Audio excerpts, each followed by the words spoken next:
Bom, vamos fazer aqui um pequeno relato do que aconteceu no estágio supervisionado 3, né, que foi realizado na Escola Profissionalizante, conhecido como Liceu. E para fazer esse relato, a gente vai responder alguns questionamentos, né, baseado na plataforma. Primeiramente, em relação à estrutura. A escola ela tem uma estrutura boa, ela é grande, bastante espaço, não é problema. Apesar de que a gente percebe que é necessário fazer alguns reparos, tanto na biblioteca como na quadra, mas são reparos que não dependem apenas da direção, depende de outras empresas, depende de licitação para poder acontecer. E o que está no alcance da direção para poder fazer os pequenos reparos, questão de pintura, a gente percebe que isso vem sendo feito, né? Pode ser considerado em relação à estrutura da escola para o melhoramento da biologia, do ensino da biologia. Especificando a questão desses espaços, eu percebo que poderia ser melhor utilizado para elaboração de projetos que envolva a questão ambiental, para tanto ser feito aulas demonstrativas como aulas práticas, né, de biologia, e que incentive os alunos, tanto os alunos como os professores, a realizarem projetos, principalmente os alunos ter um incentivo à iniciação científica, né? Dentro do ensino médio, já começando a elaborar projetos. E em relação ao orientador técnico, né? Eu acho ele um bom professor, ele tem uma didática, né, que eu acho interessante. Os alunos, pelo que eu percebo, não tem muito o que reclamar. E uma das características dele é assim, ele é rígido na hora que tem que ser rígido, mas também ele tem um bom relacionamento com os alunos, né? A gente percebe isso, que na hora que tem que ser rígido, todo mundo respeita, é rígido, mas também que ele não deixa de tirar as brincadeiras, é uma aula também descontraída. E em relação ao estágio do meu colega, né? Que eu observei a regência do que eu observei do meu colega, é, cada vez que a gente vem observando durante todos esses estágios, a gente vem observando a questão assim que vai se sentindo mais segura. E isso é só com o tempo, né? Cada vez que a gente vai treinando, vai para dentro de sala de aula, é que a gente vai ganhando experiência.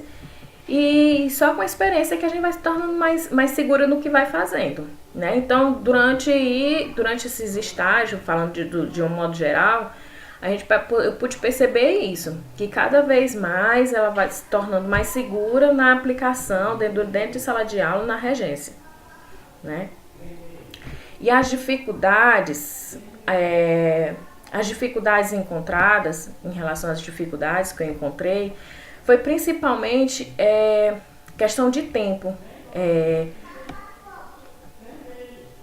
Como é que se diz? Conciliar o tempo de todas as atividades que estão acontecendo nesse último semestre, estágio, TCC, a disciplina de Libras, né? Então, tudo isso tá. Eu sei que em todas as outras faculdades, em todas as outras cursos, acontece do mesmo jeito.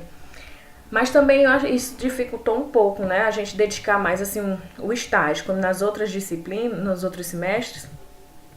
A disciplina que a gente tinha muito cuidado era principalmente o estágio, né? E essas são duas disciplinas que tá se batendo para a gente poder ter prioridade, que é estágio e TCC, né? Então a gente teve uma dificuldade assim, questão de tempo, de tentar direcionar TCC e estágio, apesar de que eu estar sendo realizado os dois na mesma escola, que isso foi muito bom, mas mesmo assim eu tive dificuldade com relação ao tempo e também a mudanças de calendário que aconteceu na escola.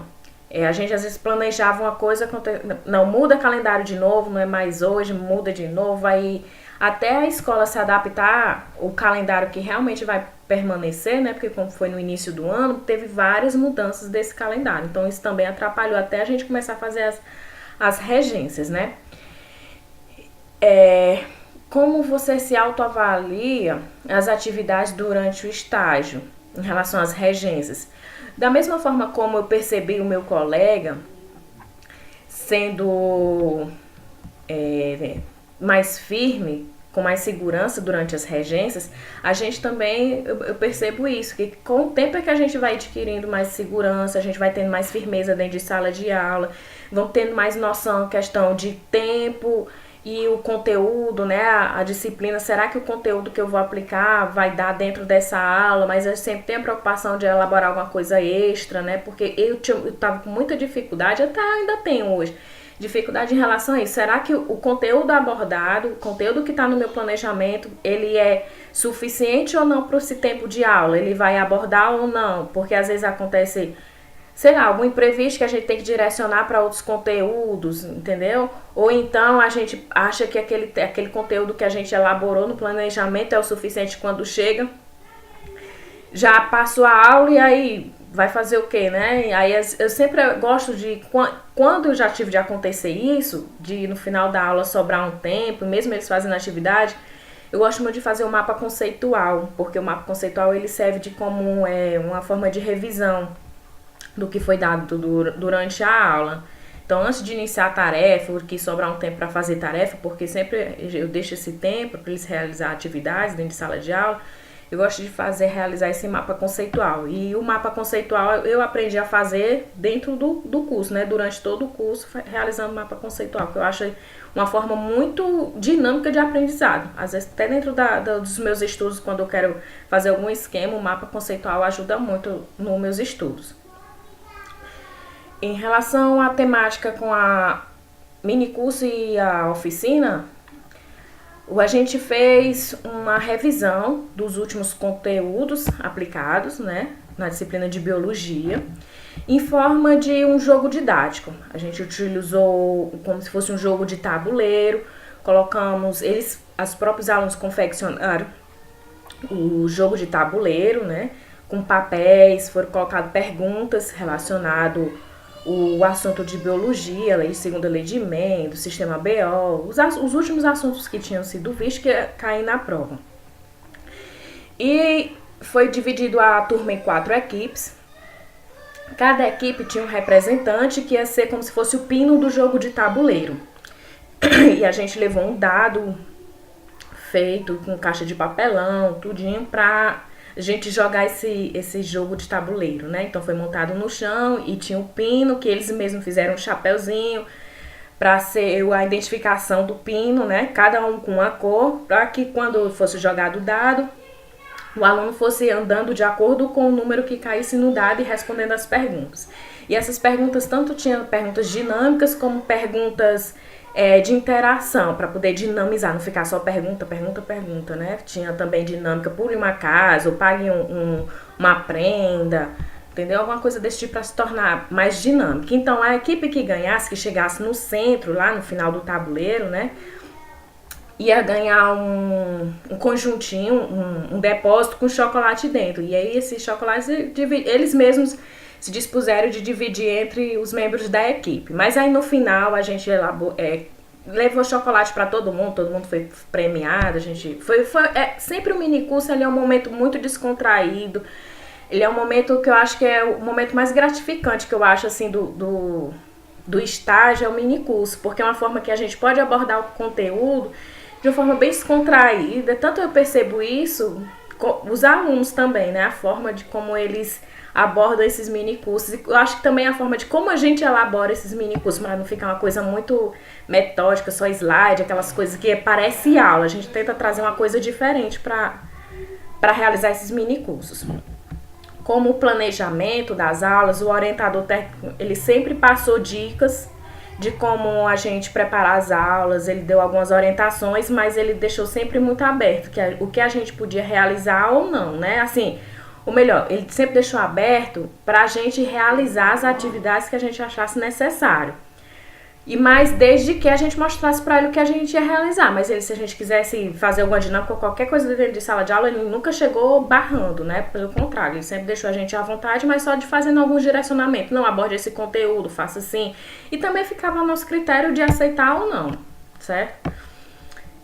Os encontros presenciais e as atividades realizadas na plataforma, eu acho que foi de extrema importância, principalmente os encontros presenciais, porque assim, é um contato que a gente tem com o professor, que é a palavra dele, né? A forma de como como eu posso dizer assim,